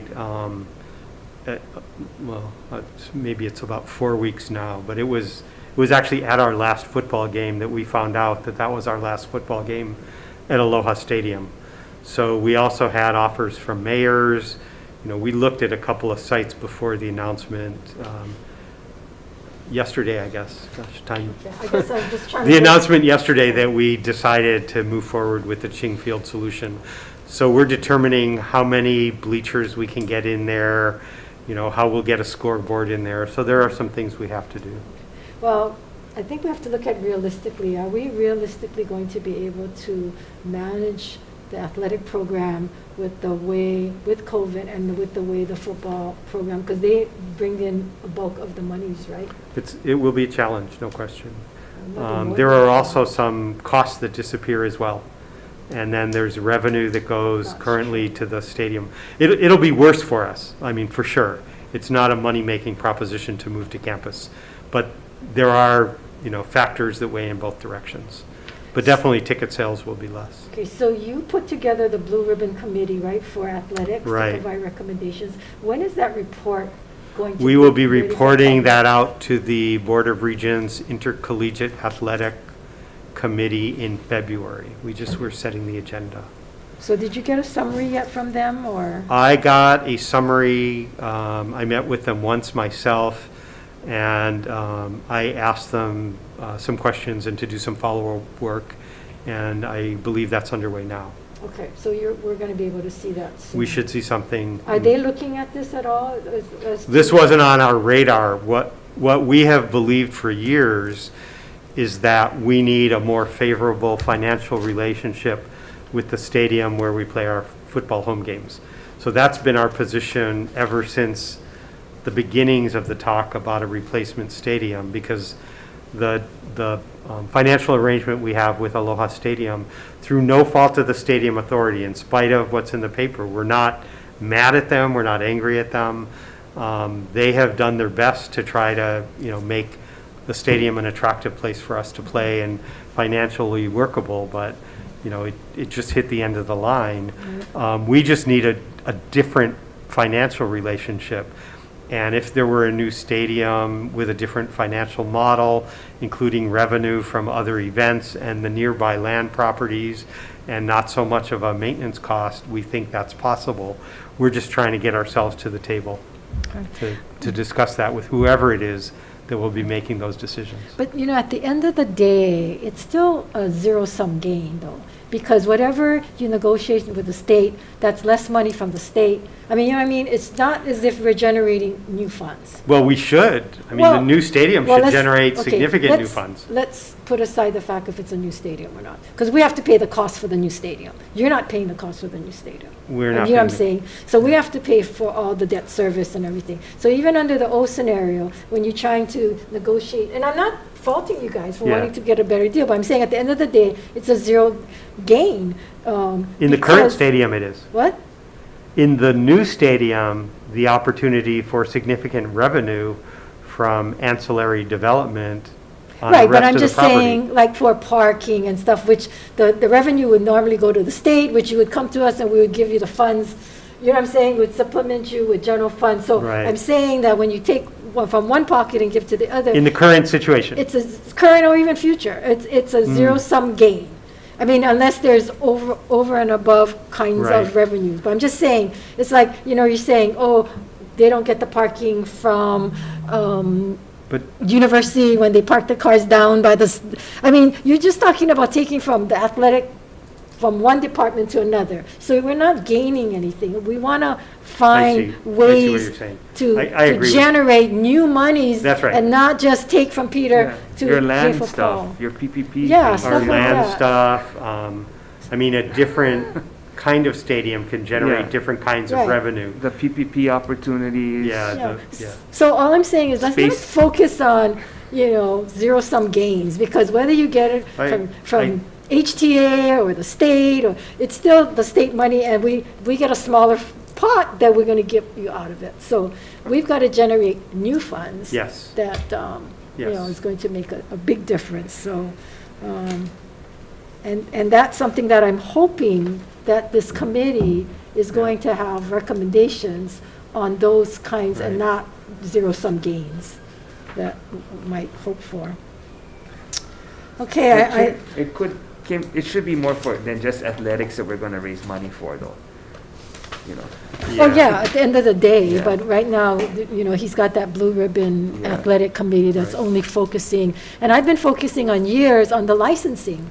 Licensing way back when, Greenwood, and I keep saying, why aren't we're managing this better and hiring somebody, like we hire consultants to do studies, yet we have, a clerk doing the licensing, when and we have we teach marketing and we teach advertising. Calvert's not a clerk. No, he's not the one doing He's the licensing, trust CFO. me. He's not doing licensing. Well, you know what I'm saying? We have a whole college of marketing and business, and yet we can't even do our own licensing in-house or whatever. It's crazy that we don't have that expertise, and we teach it. No, we don't teach sports marketing. No, but marketing is marketing, trust me. Oh, come on. Yeah, you know, to do licensing, that's, Vice President Gouveia is listening carefully. yeah, with a please. smile on her face. I'm sure I could jump in there and do your marketing. She's holding up the buildings so they don't fall apart. She doesn't have time for some of that. Well, I'm hoping she makes the building's roofs not leak anymore. Anyway, but yeah, those are the kinds of areas that, you know, now is the time, President. I think that's right. If we ever can make a mark and make a change, I think we're on that time. I'm in that, agreement. You know, that we can pivot right and go in the right direction, or go left and go nowhere. So, but okay, with that. Okay, I Mr. just said Chair, one thank you. question on the lapses, table 16. And if you don't, if you think it's better to just respond in writing, that's fine. I just wanted to find out what happened with that, because that's supposed to be for reducing energy costs too. Mike or Jan, do you know? This is the, Yeah, this is to buy. This is actually to buy out the. There already is a existing contract, power purchase agreement contract. I think I see Mike wants to expound on it. This is the only lapse you have. yeah, this, Anyway. No, this is the funds that were appropriated for the buyout of the Oahu-based PV panels after 7 years. In looking at it and working with BNF in terms of it being geo-reimbursable, and looking at the interest or costs that would be incurred that we would have to pay, it did not make sense to buy out the system given the rates of electricity bills that we're paying at this time. So we decided that it would be more beneficial to the university from a financial economic perspective to keep it on a spending plan. these are the geo reimbursables. Yeah, They're not geo. Yeah. No, but so what you're saying is it's better, you're in a better financial position by not buying it. Well, if it was just geo appropriated, it would be better for UH, and we would do it. Yeah. Yeah, but you guys got so many other geo requests, so you gotta. Yeah. Any other questions from the committee? Just one final request. Can you folks prepare a breakdown of each campus and how much of the tuition they raise in conjunction with whatever the overall expenses is? Tuition revenue generated by each campus. Sure. Right. Okay, thank you. That's an easy one. Okay. For future Some of us discussion. look at that every week. For future discussions. But, you know, we've in the past given you authority to do more commercialization. So where is that at, to create revenue? The TV show at the Cancer Center. Commercialization and technology transfers in just- the area of research and innovation. So there was that one bill that had a sunset. Yeah, we're back to, we almost got it unsunsetted before COVID hit last session. Vice President Sirmos can share how we're, I don't know if you're there. Well, you don't have to do it now, but it's Okay. just, I think, the whole list of things that you The guys, bill's going to be before us again, so. The bill will be there, and I'm sure you'll ask.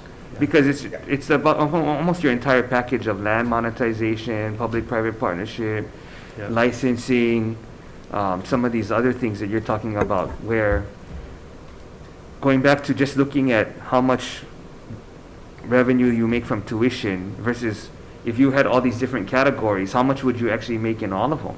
Yeah, And that way we can kind of see a better picture. And then I guess my next question would be, once we get that, is what would be the optimal that you think we could get? yeah. We're working through that now, and we also have to do it on a multi-year basis. because nothing on the revenue side happens fast. But it's a fair question. Yeah, I'm assuming though, every campus is going to have different opportunities. I mean, you take HCC now with the rail station right there. You know, hopefully there's some opportunities there. West Oahu, If they same get thing. that far. Yeah, West Oahu. Well, West Oahu, same thing. Yeah.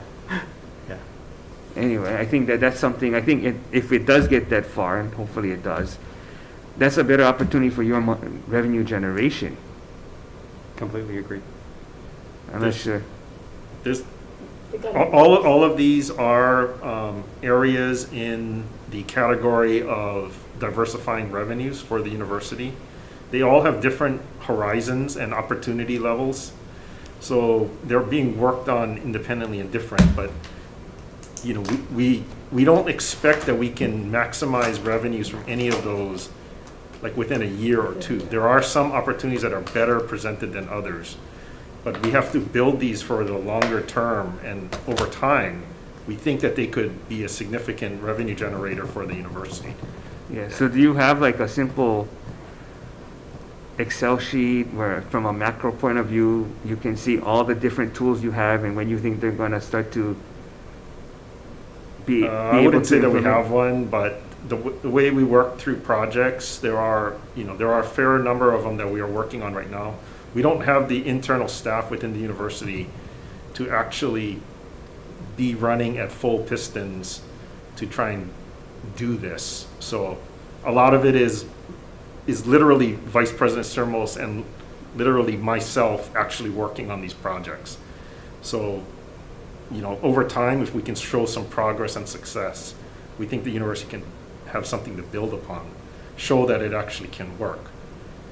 So it takes time, but I think we're still very, very optimistic that, with time, the university builds this year over year and it I gets. don't know. Not everybody has the kind of time like Mike Yeah, we're- Unumasami that's going to be here forever, but we got to get some of these things moving.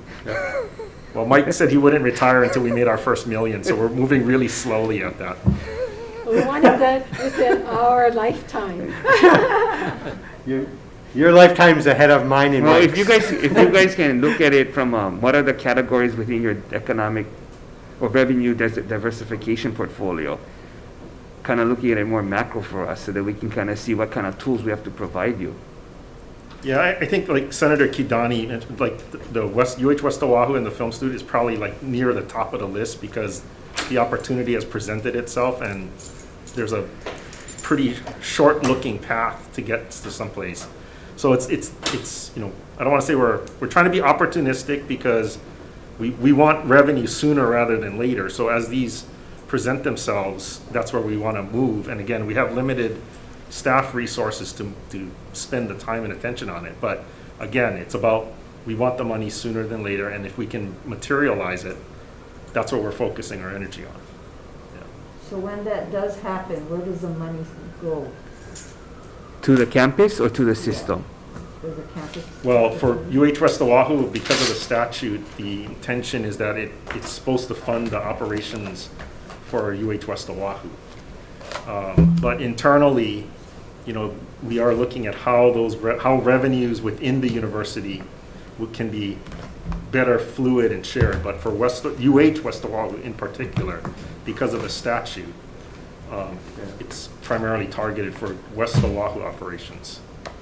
Yeah. Does the statute allow retail type things along that area, particularly, between the campus and the rail and around the studio area? Yeah, the statute's quiet. The statute's quiet on limiting the particular types of uses, but because of the current zoning at UH West Oahu, coupled with the TOD zoning from rail, there's a lot of opportunities there. What's lacking is infrastructure, which dampens any interest.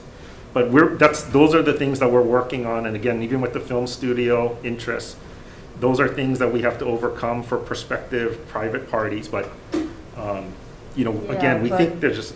The film studio, the reason why we want to move it to the east side is because of the infrastructure. Because of the infrastructure, Yeah, no, we agree with that. I'd say one of the tools, since you brought this up, that, we have the commercialization bills that will be back that we thought we were going to, we almost made it last session other than COVID. But also the University District Land Bill that I think we've talked with all of you about. I know. Yeah. Well, I want to see the whole package, I know. and then we can kind of Unless you see. guys act, we're not gonna pass it, right? They gotta I want to see. show us. Yeah. Okay. Okay, thank you. Any other questions? I don't want to neglect anybody. Okay, thank you very much. Thank you.